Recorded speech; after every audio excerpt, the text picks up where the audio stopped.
صد احترام حضرات سادات اعظام علماء ذوی الاحترام سامعین کرام، السلام علیکم ورحمۃ اللہ وبرکاتہ۔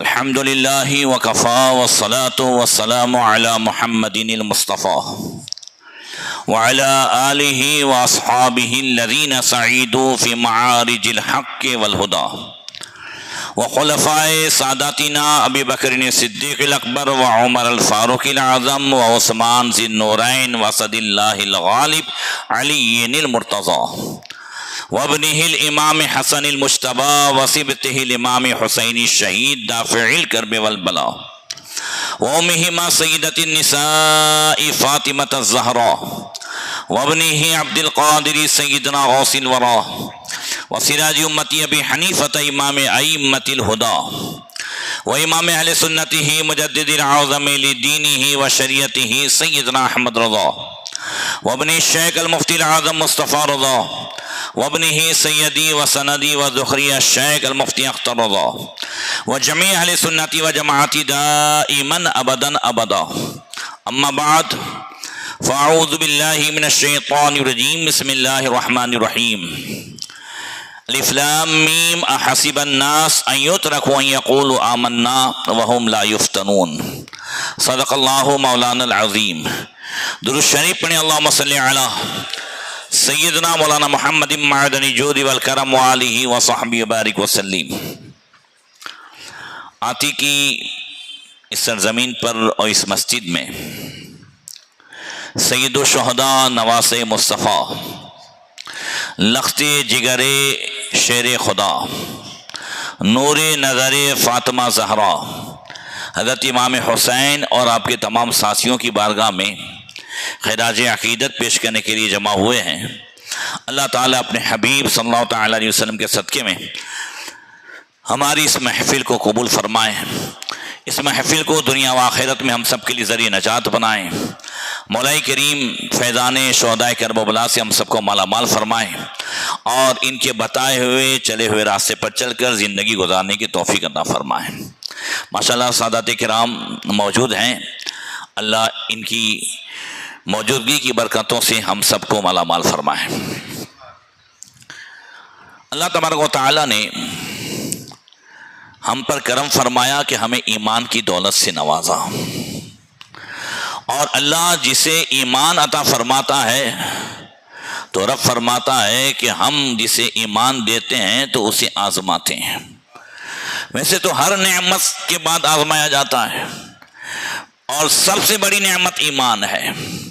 اللہ 20ویں پارے میں فرماتا ہے، الف لام میم احسب الناس ان یترکوا ان یقولوا آمنا وهم لا یفتنون، کیا لوگ یہ سمجھتے ہیں کہ آمنا کہنے سے یا کلمہ پڑھ دینے سے چھوڑ دیے جائیں گے اور آزمائے نہیں جائیں گے؟ نہیں، ایمان والوں کی آزمائش ہوتی ہے، اور یہ آزمائش کئی صورتوں میں ہوتی ہے۔ اس میں ایک صورت یہ ہے کہ جو نعمت تمہارے پاس ہے، اب اگر اللہ تمہیں طاقت دے، قوت دے، تو یہ نعمت انہیں پہنچاؤ جن کے پاس نہیں ہے، جن کے پاس کیا ہے؟ نہیں، مگر یہ شرطوں کے ساتھ ہے۔ جب مسلمان مکے میں تھے تب انہیں جہاد کا حکم نہیں تھا، ہے نا؟ جب مدینے آئے اور اسلامی سلطنت ہو گئی، اب حکم ہوا کہ یہ پیغام دوسروں تک پہنچاؤ۔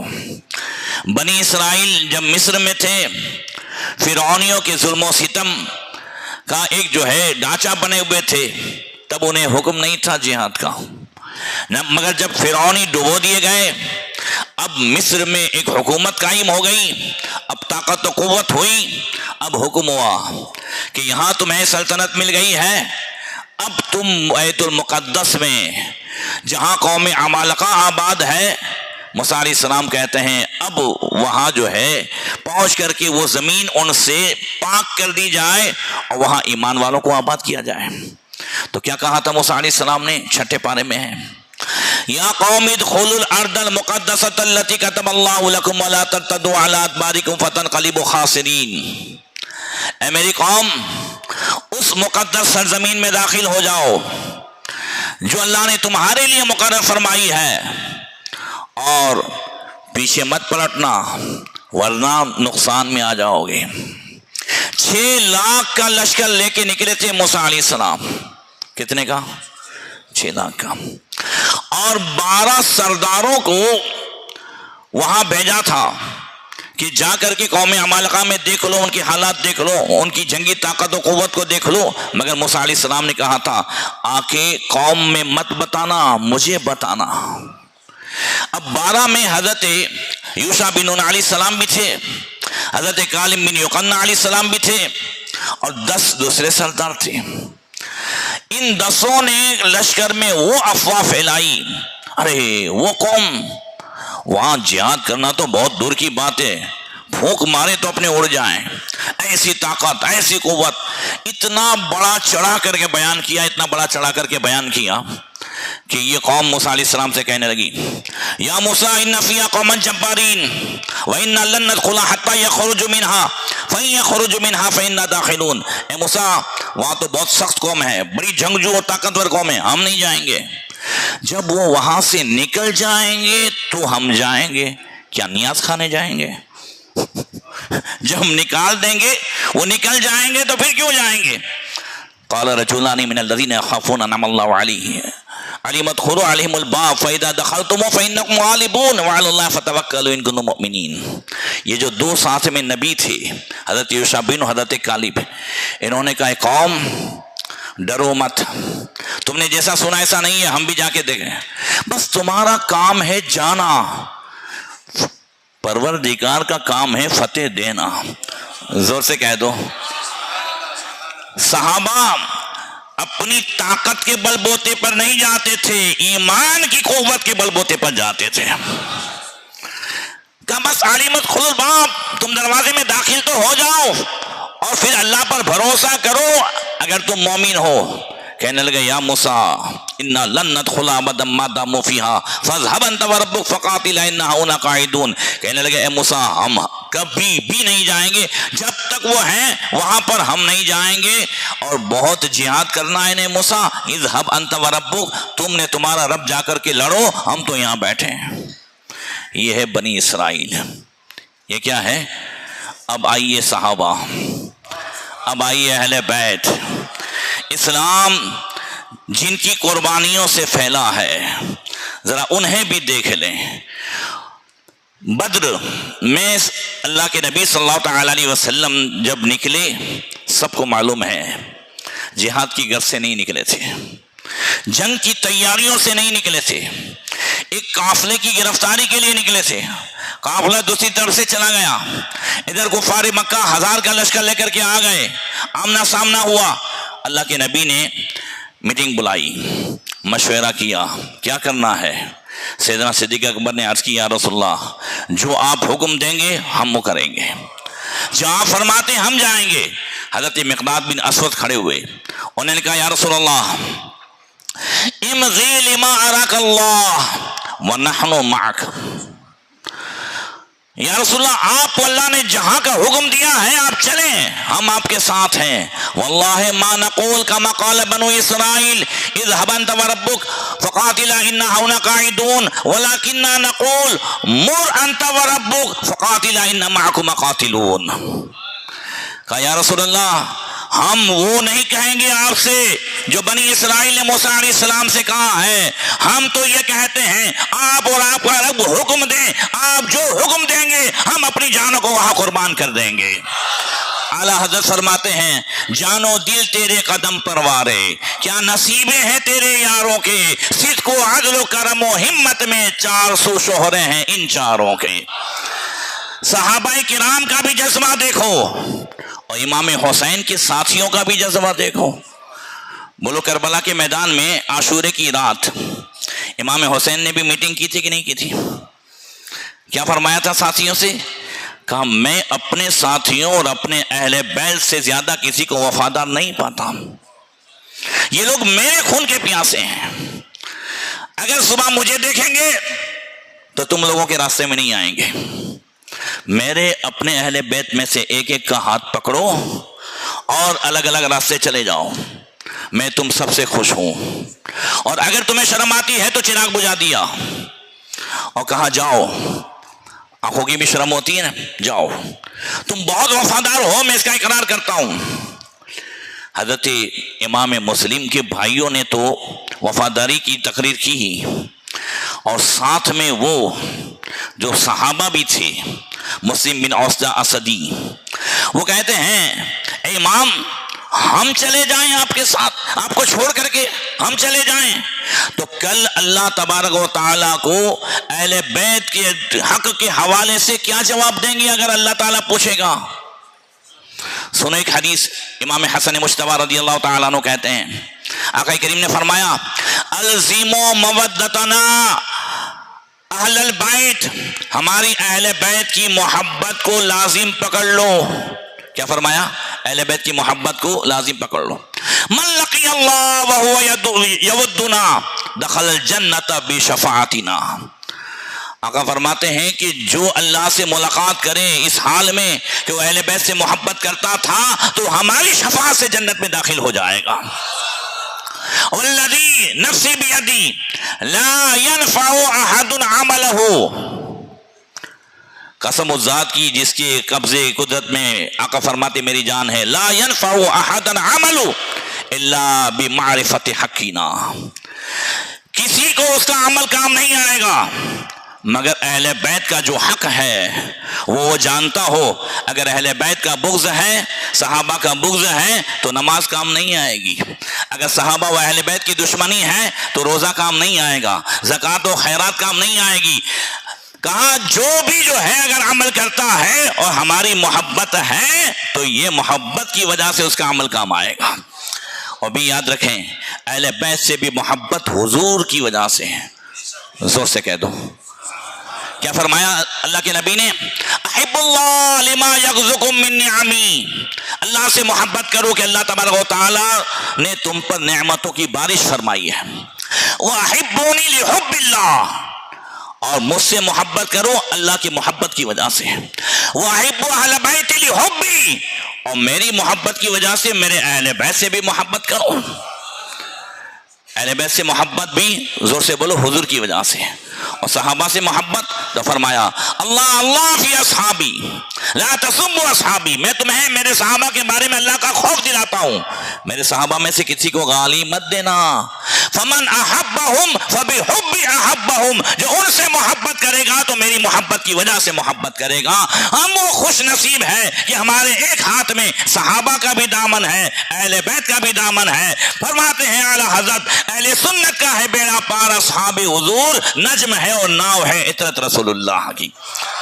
صحابہ کرام اور اہل بیت اعظام دونوں کی جو قربانیاں ہیں اسی قربانیوں کا صدقہ ہمارے ہاتھ میں اسلام کی صورت میں ہے۔ بولو صحیح ہے کہ نہیں ہے؟ کیا قربانیاں پیش کی صحابہ کرام نے، اہل بیت اعظام نے؟ سب کی الگ الگ شعبے تھے، جہاد کے ذریعے سے بھی، علم کے ذریعے سے بھی، عدل و انصاف کے ذریعے سے بھی، اور نبی کریم کے حسن اخلاق کے ذریعے سے بھی۔ صحابہ کرام رضوان اللہ تعالی علیہم اجمعین کہ آپ اگر اس میدان میں قربانی دیکھیں، میں آپ کو صرف بیت المقدس کے حوالے سے بتاؤں۔ پہلے جب حضرت عمر فاروق اعظم نے سیریا فتح کرنے کے لیے لشکر کو بھیجا اور ایک کے بعد شہر فتح ہو گئے، تو یرموک کی فتح کے بعد، اچھا یرموک میں بھی آپ کو سنا دوں، یرموک کی جو جنگ ہے وہ کئی دن چلی، تقریباً 11-12 دن چلی، اور اس میں 11 لاکھ عیسائیوں کا لشکر تھا۔ کتنا تھا؟ اور مسلمان 47,000 تھے۔ کتنے سے؟ اور اس وقت سپہ سالار جو تھے وہ حضرت امیر الامت ابو عبیدہ بن جراح، اور لشکر میں موجود تھے سیف اللہ المسلول اللہ کی تلوار خالد بن ولید بھی، عبد الرحمن بن ابی بکر بھی، حضرت رافع بن عمیرہ طائی بھی، زرار بن ازور بھی، ایک سے ایک صحابہ، 47,000 صحابہ کا خوف اور ان کا ڈر 11 لاکھ عیسائیوں کے دل میں ایسا تھا کہ وہ جنگ کے لیے تیار نہیں ہو رہے تھے. کئی دنوں تک جو ہے وہ سوچتے ہی رہے, صرف سوچتے نہیں رہے, صلح کی کوششیں کرتے رہے. اور ادھر ایک ہی جواب تھا کہ یا تو جو ہے اسلام قبول کریں یا جزیہ دیں. کیا دیں؟ آپ کو سناؤں کیا اللہ نے فرمایا چوتھے پارے میں یہودیوں کے تعلق سے, عیسائیوں کے تعلق, ضُرِبَ عَلَيْهِمُ الذِّلَّةُ أَيْنَمَا ثُقِفُوا إِلَّا بِحَبْلٍ مِّنَ اللَّهِ وَحَبْلٍ مِّنَ النَّاسِ. کہا ہے کہ نہیں کہا اللہ نے؟ ان پر محتاجی مقرر کر دی گئی نبیوں کی گستاخی کی وجہ سے. تو اب یا تو اللہ کی رسی سے جیئیں گے یا لوگوں کی رسی سے. اللہ کی رسی یہ ہے کہ مسلمانوں سے صلح کریں اور جزیہ دیں. لوگوں کی رسی یہ ہے کہ کفار و مشرکین سے گانٹھ سانٹ کریں اور ان کا ساتھ لے کر کے جینے کی کوشش کریں. توجہ ہے؟ تو اب یا تو جزیہ دو یا اسلام قبول کرو یا لڑنے کے لیے تیار ہو جاؤ.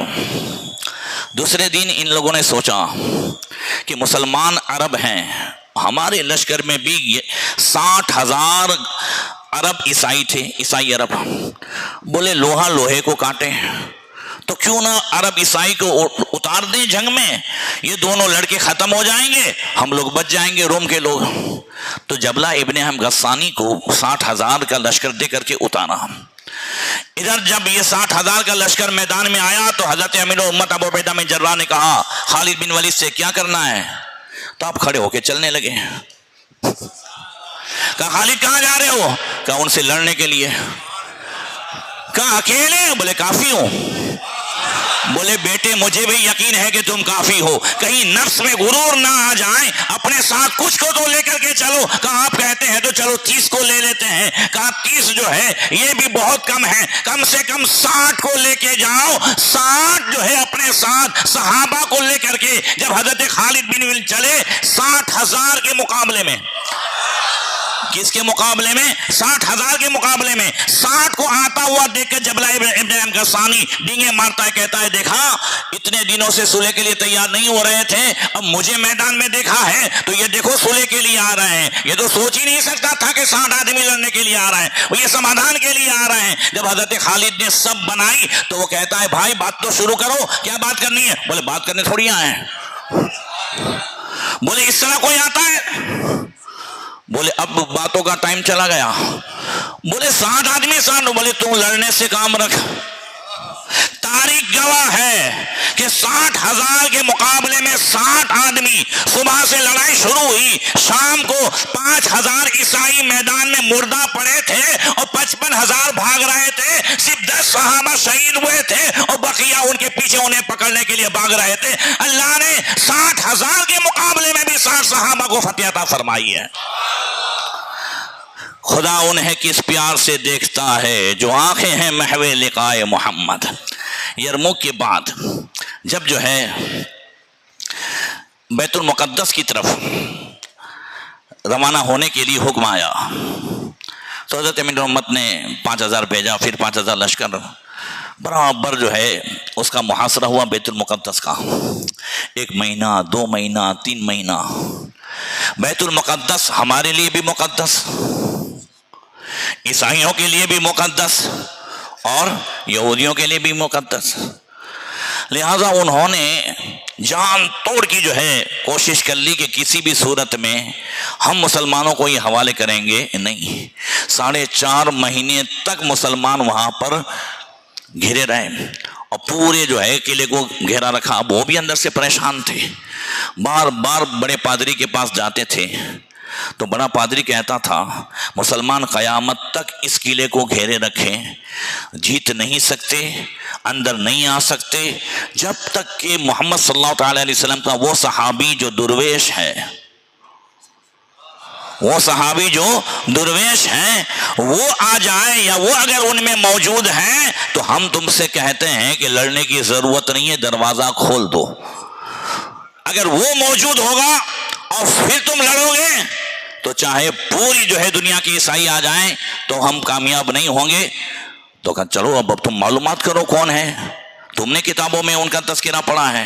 وہ اوپر آیا بطریق قمامہ اور آ کر کے اس نے کہا اے محمد صلی اللہ علیہ وسلم کے صحابہ, لڑائی چھوڑ دو، ہم بھی چاہتے ہیں کہ امن ہو جائے، بس ایک کام کرو، جو تم میں تمہارا امیر لشکر ہے اس کو لاؤ سامنے، اور اگر وہ جو ہے ہماری کتابوں کے مطابق نکلا تو ہم دروازے کھول دیں گے۔ حضرت امیر الامت ابو عبیدہ بن جراح کو جو لشکر کے امیر تھے سامنے لائے، اس نے غور سے دیکھا، کہا یہ نہیں ہے، لڑو تم۔ اب پھر اس کے بعد کافی ٹائم ہو گیا، پھر وہ پریشان کہنے لگے کہ اب ہمارے یہاں تو جو ہے رسد بھی نہیں ہے، سامان بھی نہیں ہے، اب تم کچھ کرو۔ پھر وہ کھڑا ہوا اور پھر بلایا، پھر اس نے کہا بھائی تو اس کی کوئی جو ہے ہمیں نشانی بتا کہ وہ درویش صحابی کون ہے؟ کہا اس درویش صحابی کا نام عمر ہے۔ زور سے کہہ دو، کیا نام ہے؟ عمر ہے، اور وہ اللہ کی راہ میں کسی بھی ملامت کرنے والے کی ملامت کی پرواہ نہیں کرے گا، اور وہ درویش صفت ہوگا۔ حضرت امیر الامت کہتے ہیں واللہ فزت برب الکعبہ، رب کعبہ کی قسم ہم کامیاب ہو گئے۔ بولے کیسے کامیاب ہو گئے؟ کہا وہی ہمارے امیر المومنین ہیں، ان کے حکم سے ہم یہاں آئے ہیں۔ کہا اگر وہی ہے تو ان کو بلاؤ، ہم ان کو دیکھیں گے تو دروازہ کھول دیں گے۔ حضرت عمر فاروق اعظم، بہت لمبا قصہ ہے مگر شورٹ میں، حضرت عمر آئے بھی تو کس شان سے آئے، لباس میں 14 پیوند ہے۔ کتنے پیوند سمجھتے ہو نا، چھگڑے، اللہ اکبر۔ اور جب سیریا میں داخل ہوئے حد میں تو دونوں نے، غلام نے اور حضرت عمر نے کہا تھا دونوں باری باری بیٹھیں گے۔ اب جب سیریا کی حد میں داخل ہوئے تو باری تھی غلام کی، وہ کہنے لگا حضور اب یہاں ہم غیروں کے حد میں ہیں، اب آپ بیٹھیں۔ کہا نہیں تیری باری ہے۔ بولے لوگ کیا کہیں گے؟ بولے کہنے دو، انصاف انصاف ہے، ذرا زور سے کہہ دو۔ حضرت عمر داخل ہوئے، شاندار استقبال کیا صحابہ نے۔ اب اس کے بعد ان لوگوں سے کہلوایا کہ بھئی ہمارے امیر المومنین آ گئے ہیں۔ کہا ٹھیک ہے، کل صبح انہیں اکیلے بھیجو، انہیں اکیلے بھیجو۔ کہنے لگے حضرت امیر الامت یہ عیسائی ہیں، کہیں دھوکہ نہ کریں، آپ اکیلے جائیں گے تو کہیں ایسا نہ ہو کہ آپ کو جو ہے شہید کر دیں۔ فرمایا امیر الامت قرآن کی آیت بھول گئے کہ کل لن یصیبنا الا ما کتب اللہ لنا هو مولانا، وہی مصیبت پہنچ سکتی ہے جو اللہ کی طرف سے ہے، اللہ ہمارا مددگار ہے، میں اکیلا جاؤں گا۔ کہا امیر المومنین آپ جا رہے ہیں ٹھیک ہے، مگر یہ جو ملک ہے یہ بڑا پاورفل ملک ہے، اور یہاں عیش آرام زرق برق لباس، یہاں کے جو بڑے بڑے بادشاہ ہیں وہ سونے کی کرسیوں پہ بیٹھتے ہیں، ان کا لباس الگ ہوتا ہے، اور آپ اس انداز سے جا رہے ہیں اونٹنی پر، اور یہ لباس ایسا نہ کریں، کم سے کم گھوڑے پر سوار ہو جائیے، اور یہ اچھا لباس۔ حضرت عمر فاروق اعظم حضرت امیر الامت کی اور ابو عبیدہ بن جراح کی بہت عزت کرتے تھے، یہ بھی اشرف و مبشرہ میں سے۔ کہا ٹھیک ہے آپ کہتے ہیں چلو پہن لیتا ہوں۔ پہن لیا لباس، گھوڑے پر سوار ہوئے، چند قدم چلے، ایسے ہی کانپتے ہوئے واپس آئے۔ کہا امیر الامت تمہارا لباس لو، مجھے وہی دو۔ کہا حضور کیا ہوا؟ کہا لباس پہننے کے بعد نفس کو ایسا لگتا ہے کہ جیسے میں بڑا ہوں، اور میں نے نبی کریم صلی اللہ تعالی علیہ وسلم کو فرماتے ہوئے سنا ہے کہ لا يدخل النار من قال فی قلبہ مثقال حبۃ من خردل من ایمان، جس کے دل میں ایک رائے کے دانے کے برابر ایمان ہوگا وہ جہنم میں نہیں جائے گا۔ ولا يدخل الجنۃ من كان في قلبه مثقال حبۃ من خردل من کبر، اور جس کے دل میں رائے کے دانے کے برابر تکبر ہوگا وہ جنت میں نہیں جائے گا۔ مجھے ایسا لگتا ہے کہ میں بڑا لگ رہا ہوں، یہ لباس تم لو، مجھے اسی لباس میں جانے دو۔ یہ لباس پہن کر کے جب حضرت عمر گئے، بطری قمامہ نے دیکھا، دیکھتا رہا، اچانک چلاتا ہے، کہتا ہے کیا دیکھتے ہو؟ ارے دروازہ کھولو، یہی محمد بن عبداللہ کے صحابی ہیں، ہماری کتابوں میں لکھا ہے انہی کے ہاتھ پر اللہ تعالیٰ نے بیت المقدس کی فتح لکھی ہے۔ اللہ اکبر۔ دروازے کھول دیے گئے، پیر کا دن تھا، وہ فتح ہوئی۔ کون سا دن تھا؟ پیر کا دن۔ ان لوگوں نے کہا آپ آ جاؤ سب۔ حضرت عمر نے کہا نہیں ابھی نہیں۔ کہا پھر بھی ہمیں آپ پر بھروسہ یہ ہے کہ ہم اب دروازہ بند نہیں کریں گے، ہمیں دروازہ بند نہیں کریں گے، اس لیے کہ حضرت عمر خود فرماتے تھے کہ مسلمان دھوکہ کھاتا بھی نہیں ہے، دھوکہ دیتا بھی نہیں ہے۔ دھوکہ دیتا بھی نہیں، دھوکہ کھاتا بھی نہیں۔ کہا جو ہے ہم دروازہ کھلا رکھیں گے۔ حضرت عمر نے کہا ہم جمعہ کی نماز کے لیے آئیں گے، جمعہ کی نماز کے لیے آئیں گے، سب کے سب آئیں گے۔ تو انہوں نے کہا ٹھیک ہے، ہم آپس میں لین دین کرتے ہیں، ہم دروازہ کھولتے ہیں، ہمارے لوگ آئیں، تمہارے سے بھی کچھ خریدیں، اس طرح آپ کے لوگ بھی آ سکتے ہیں۔ ادھر کچھ جو فسادی تھے، جو لڑائی جھگڑا ہی ہمیشہ چاہتے تھے، ان عیسائیوں کے پیٹ میں درد ہوا۔ وہ کہنے لگے ایک آدمی کی زیارت سے بغیر مسلمانوں کا خون بہائے ہوئے بیت المقدس ان کو سپرد کر دیا جائے، یہ کیسے ہو سکتا ہے؟ یہ تو اس کا دھوکہ بھی ہو سکتا ہے پادری کا۔ آپس میں ہی ان کا مسئلہ ہوا، بولے کچھ بھی کرنا ہے، مسلمانوں کا خون بہانا ہے، تو بولے کیا کریں گے؟ تو انہوں نے میٹنگ کی۔ تو اس میں سے ایک نے کہا جمعہ کو آتے ہیں نا، سجدے میں ہو نا، تب ایک ساتھ سب کو ختم کر دیں۔ ابو جعید رومی نام کا جو ہے عیسائی، جو جاسوس تھا، مسلمانوں میں آتا جاتا تھا، اس نے یہ جملہ کہا کامیاب نہیں ہوں گے۔ بولے کیوں؟ بولے یہ دھوکہ ہے، اور میں نے دیکھا ہے مسلمان دھوکہ دیتے بھی نہیں ہیں اور کھاتے بھی نہیں ہیں۔ بولے پھر کیا کریں؟ بولے دیکھو ہمارا سمادھان ہو گیا ہے، اب ان کو قصور میں لو، واک میں لو۔ اگر قصور میں لے کر کے ہم حملہ کریں گے تو پھر دنیا میں ہماری ناموسی بھی نہیں ہوگی، رسوائی بھی نہیں ہوگی۔ بولے کس طرح لیں؟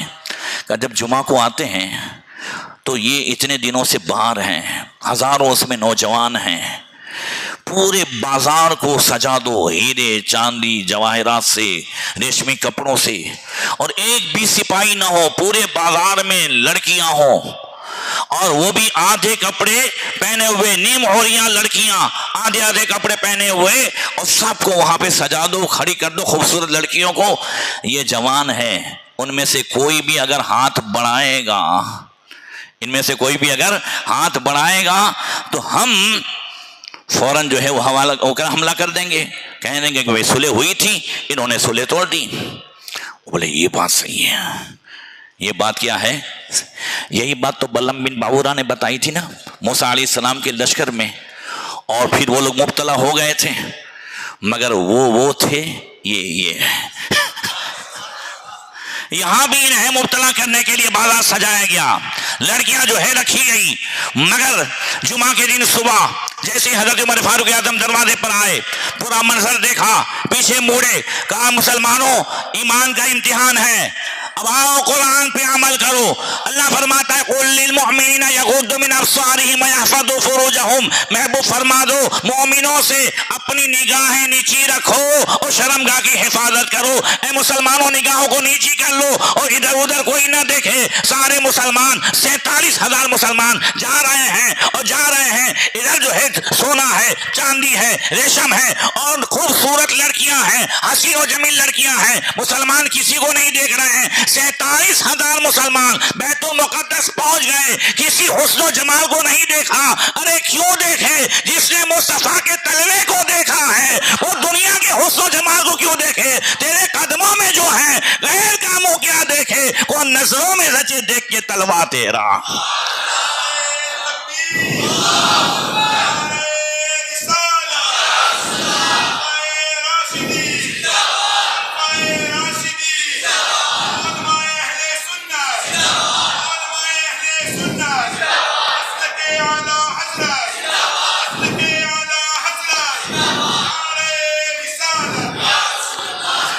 یہ قربانیاں ہیں صحابہ و اہل بیت کی، انہی کی مقدس قربانیوں سے شریعت رہی، طبیعت رہی۔ توجہ ہے، شریعت رہی، طبیعت رہی۔ اگر حسین اور آپ کے ساتھی قربانی نہ دیتے تو طبیعت شریعت ہو جاتی۔ توجہ ہے نا، کیا ہو جاتی؟ طبیعت شریعت ہو جاتی۔ اللہ کے نبی نے فرمایا الناس علی ملوک دینہم، لوگ اپنے بادشاہ کے طور طریقے پر ہوتے ہیں۔ تو یزید جس طبیعت کو شریعت بنانا چاہتا تھا، زناکاری عام، نماز روزوں کی پرواہ نہیں، شراب عام۔ تو اب حسین نے جو قربانی دی ہے، صحابہ نے جو قربانی دی ہے، اس قربانی کا مقصد ہی یہی ہے تاکہ طبیعت رہے، شریعت رہے، اور نبی کا یہ فرمان پوری دنیا میں عام ہو جائے کہ لا یؤمن احدکم حتی یکون ہواہ تبعا لما جئت بھی۔ نبی نے فرمایا تم میں سے وہ کوئی مومن ہو ہی نہیں سکتا جب تک کہ میں جو شریعت لے کر کے آیا ہوں اپنی طبیعت کو میری شریعت میں ڈھال دے تو پکا مسلمان ہو سکتا ہے۔ یہی فرق ہے۔ اور ہر سال کربلا کے واقعات سننے کے بعد بھی اگر طبیعت شریعت میں فرق نہ محسوس ہو تو سمجھ لو ہم نے عادت کے کان سے سنا ہے، عبرت کے کان سے نہیں۔ توجہ ہے، سننے والے جو کان ہیں نا وہ کان آپ کو ملیں گی کربلا کے میدان میں۔ کس کے میدان میں ملیں گے؟ کربلا کے میدان میں۔ اس کو پہلے میں آپ کو یوں سمجھاؤں، اللہ کے نبی نے حضرت ابو ہریرہ سے فرمایا لا تکثر الضحک فإن کثرة الضحک تمیت القلب۔ اے ابو ہریرہ زیادہ مت ہنسا کرو، زیادہ ہنسنا یہ دل کو مردہ کر دیتا ہے، اور دل مردہ ہوتا ہے تو کیا ہوتا ہے؟ تو حضرت خواجہ حسن بصری کے پاس ایک شخص آیا اور کہنے لگا کہ ایسا لگتا ہے کہ ہمارے دل سو گئے ہیں۔ فرمایا کیوں ایسا لگتا ہے؟ کہنے لگا آپ قرآن سناتے ہو اثر نہیں ہوتا، حدیث سناتے ہو اثر نہیں ہوتا، واقعات سناتے ہو اثر نہیں ہوتا، تو ایسا لگتا ہے دل سو گئے ہیں۔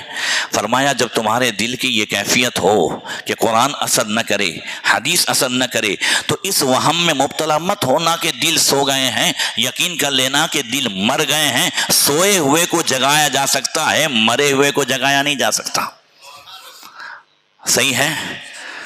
پورے 22,000 کے لشکر میں سب کے دل مرے ہوئے تھے، ایک کا دل سویا ہوا تھا، زور سے بولو، جسے حضرت حور کہتے ہیں۔ سب نے امام حسین کا خطبہ سنا، سب نے سنا۔ امام حسین نے فرمایا کہ میں نبی کا نواسا ہوں، اس روئے زمین پر میرے سوا کوئی نبی کا نواسا نہیں ہے۔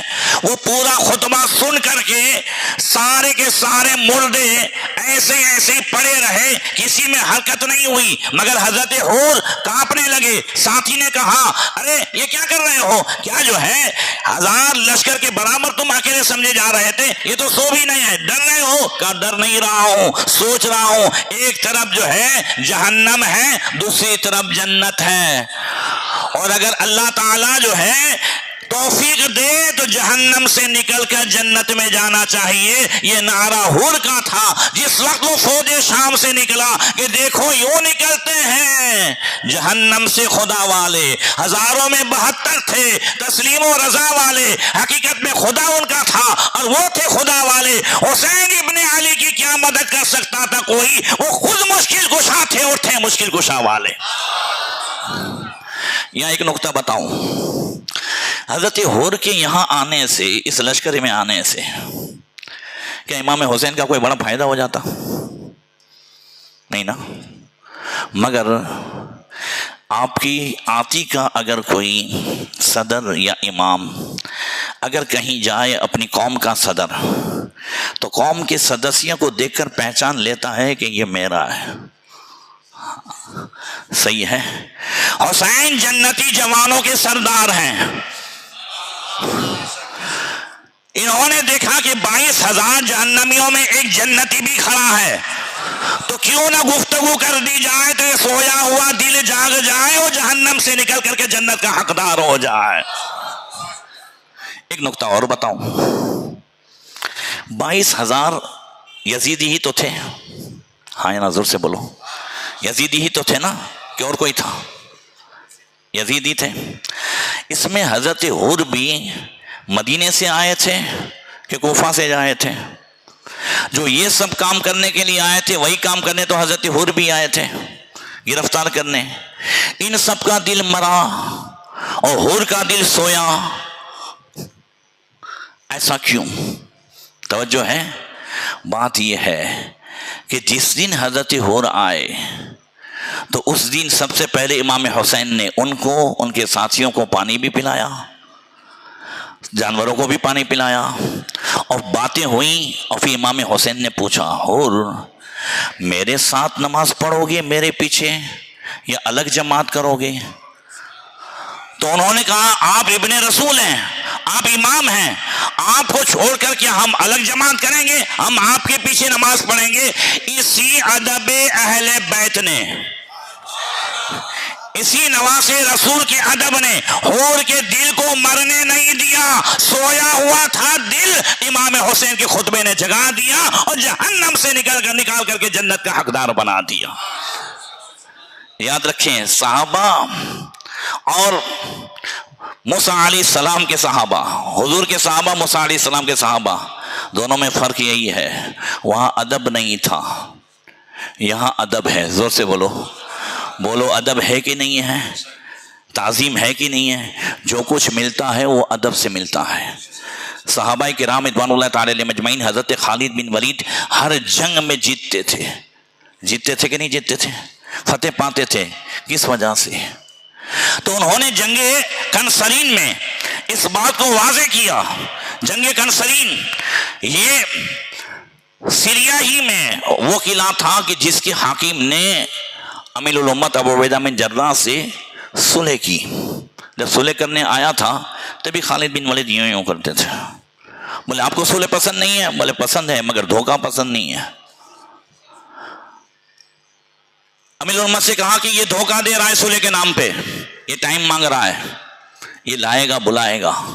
وہی ہوا، 1 سال کے بعد اس حاکم نے جس نے صلح کر لی تھی 10,000 کا لشکر بلایا، اس میں یہ جبلہ ابن غسانی تھا جو 10,000 کا لشکر لایا۔ حضرت خالد بن ولید کو پتا چلا، کہا دیکھو اس نے دھوکہ دیا ہے۔ بولے کیا کرو گے؟ بولے 10 کو لے کے جاتا ہوں۔ زور سے، کس کو لے کے جاتا ہوں؟ 10 کو۔ بولے 10 کو لے کے جا رہے ہو؟ بولے بس کافی ہے، مجھے آپ جانے دیجئے، ان کا لشکر آ رہا ہے، میں سب کروں گا اپنے حساب سے۔ اب 10 کو لے کے نکلے، ادھر کیا ہوا، آپ نے ایک اپنے غلام کو بھی لیا، بولے دیکھ تجھے بھی مزہ آئے گا، اس کو بھی لے گئے۔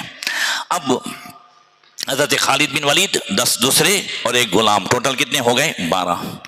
لشکر صبح پہنچنے والا تھا، ادھر حاکم کنسرین لوقا یہ اس لشکر کے استقبال کے لیے نکلنے والا تھا۔ حضرت خالد بن ولید اپنے ساتھیوں کو لے کر دھیرے دھیرے پل کے نیچے سے وہ جو ہے اس لشکر میں پہنچ گئے اور دھیرے دھیرے آگے چلے گئے۔ اب ان کو یہ تھا کہ جو ہے حکیم لوقا آئے گا، تو حکیم لوقا آیا، یہ آگے بڑھے، وہ یہ سمجھ رہا تھا کہ عیسائیوں میں سے یہ چند جو ہے میرے استقبال کے لیے آگے بڑھے ہیں، تو اس نے لوبان لے کر کے جو ہے بولے عیسیٰ مسیح تمہارا بھلا کرے، یہ کرے۔ حضرت خالد بن ولید جھڑ پہ اور ایک ہی ہاتھ میں اس کی گردن دبا دی، بولے عیسیٰ مسیح نہیں، محمد رسول اللہ کے صحابی ہیں۔ ادھر پورا 10,000 کا لشکر، کھلبلی مچ گئی۔ بولے کیا ہو گیا، کیوں لشکر رکا؟ بولے یہ مسلمان آ گئے ہیں۔ بولے کتنے؟ بولے 10 ہیں، اور انہوں نے جو ہے ہمارے حاکم پر قبضہ کر لیا ہے۔ اب جبلہ ابن غسانی جو ہے وہ آگے آیا، اس نے ادھر ادھر کی باتیں کی۔ آپ نے فرمایا اس نے دھوکہ دیا، اس کو قتل کیے بغیر نہیں کروں گا۔ بولے ہم تمہیں سب کو ختم کر دیں گے مگر ہمیں ڈر ہے کہ تم ہمارے حاکم کو قتل کر دو گے، اس لیے ہم تمہیں ختم نہیں کر رہے ہیں۔ فرمایا اگر تو انصاف کی لڑائی لڑنا چاہتا ہے تو ایک ایک کو بھیج، ہم 12 ہیں تم 10,000 ہیں، ایک ایک کو بھیج۔ اس نے بات کی حاکم عمودیہ سے، بولے چلو میں جاتا ہوں، بولے تو مت جا۔ ایک دوسرے کو بھیجا، حضرت عبد الرحمن بن ابو بکر صدیق کے صاحبزادے آگے بڑھے، ایک ہی بار میں اس کو ختم، دوسرا تیسرا 5۔ پھر جبلہ خود آیا، دونوں میں باتوں میں وہ جو ہے دھوکہ دینا چاہتا تھا، تو حضرت عبد الرحمن بن ابی بکر کہتے ہیں تو مجھے دھوکہ نہیں دے سکتا، اس لیے کہ میں علی کا شاگرد ہوں۔ کہا میں جو ہے نبی کے داماد مولا علی کا تربیت یافتہ ہوں تو دھوکہ نہیں دے سکتا۔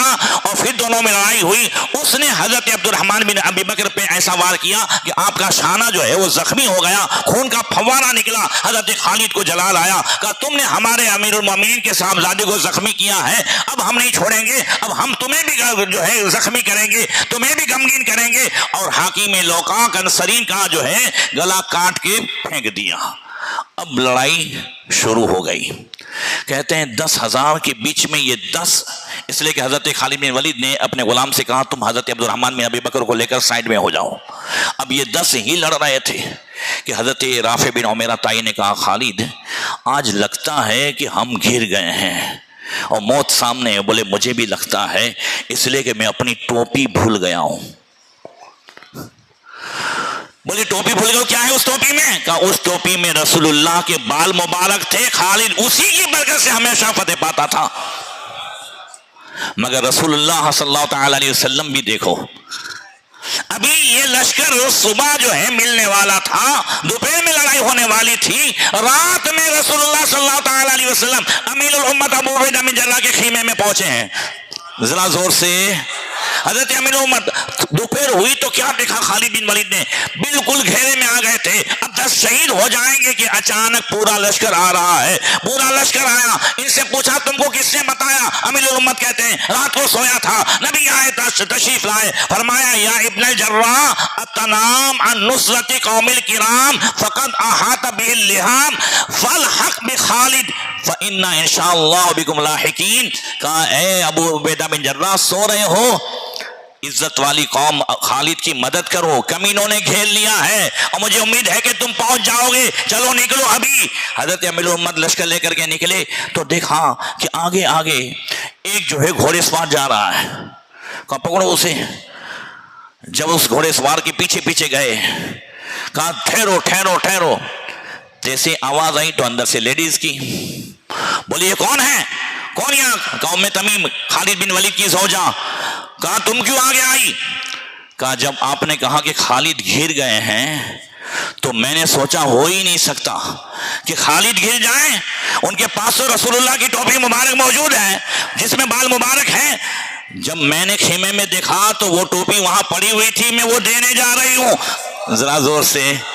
واللہ وہ سن لیں گے، فریاد کو پہنچیں گے. اتنا تو ہو کوئی جو آہ کرے دل سے. ضرورت ہے اس بات کی کہ ہم اہل بیت کا تذکرہ سنیں، صحابہ کا تذکرہ سنیں، اور تذکرہ جو ہے وہ عبرت کے کانوں سے سنیں تاکہ ہماری زندگی میں انقلاب آئے. یاد رکھیں اگر ہر سال کربلا کا واقعہ سنیں اور پھر بھی اگر 5 ٹائم کی نماز کی توفیق نہ ملے تو سمجھ لو ہم نے عادت کے کان سے سنا ہے. بولو صحیح ہے کہ نہیں ہے؟ امام حسین تو حضور سے وہ حدیث روایت کرتے ہیں، فرماتے ہیں امام حسین کے اللہ کے رسول صلی اللہ علیہ وسلم نے فرمایا یصلی المریض قائدا، بیمار اگر کھڑا ہو کر کے نہ پڑھ سکے تو بیٹھ کر کے پڑھے، اور بیٹھ کر کے نہ پڑھ سکے تو لیٹ کر کے پڑھے. بولو حسین نے کربلا کے میدان میں نماز پڑھی کہ نہیں پڑھی؟ زور سے بولو. نماز کس کو یاد آئی؟ امام حسین کو یاد آئی، حسینیوں کو یاد آئی.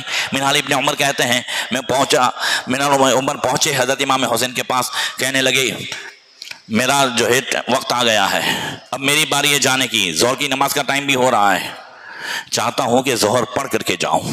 تو امام حسین نے کہا ارے تم نے تو نماز یاد دلا دی. ان خبیثوں سے کہو کہ کیا تھوڑی دیر روکتے ہیں؟ یہ روکیں گے اگر جنگ تو ہم نماز پڑھ لیں. اس میں سے ایک یزیدی نے کہا حسین تمہاری نماز قبول کب ہوتی ہے کہ تم نماز کرتے ہو؟ ان خبیثوں کو کیا معلوم قیامت تک مومنوں کی نماز مکمل نہیں ہوگی جب کہ آل نبی پر درود نہ پڑھ لے. بولو صحیح ہے کہ نہیں ہے؟ تو پھر امام حسین نے نماز خوف پڑھائی. کیا پڑھائی؟ زور سے بولو. چند نماز خوف کیا ہے؟ 5ویں پارے میں اس کا طریقہ ہے. ایک صف جو ہے امام کے پیچھے، کچھ لوگ لڑائی میں ہیں، امام 1 رکعت پڑھائے، پھر وہ لوگ واپس آئیں اور پھر یہ جائیں اور یہ لڑیں اور یہ نماز پوری کر لیں 2 رکعت تو پھر وہ آئیں. اس طرح نماز پڑھی گئی ہے نماز خوف. اور ہم کہاں ہیں؟ پنکھے میں بھی تکلیف ہو رہی ہے، اے سی میں بھی تکلیف ہو رہی ہے. یاد رکھیں اگر جب تک ہم اس راستے پر نہیں آئیں گے جو امام حسین نے بتایا ہے تب تک جو ہے سچے حسینی نہیں ہوں گے. اللہ تعالی ہم سب کو توفیق عطا فرمائے. السلام علیکم ورحمۃ اللہ وبرکاتہ.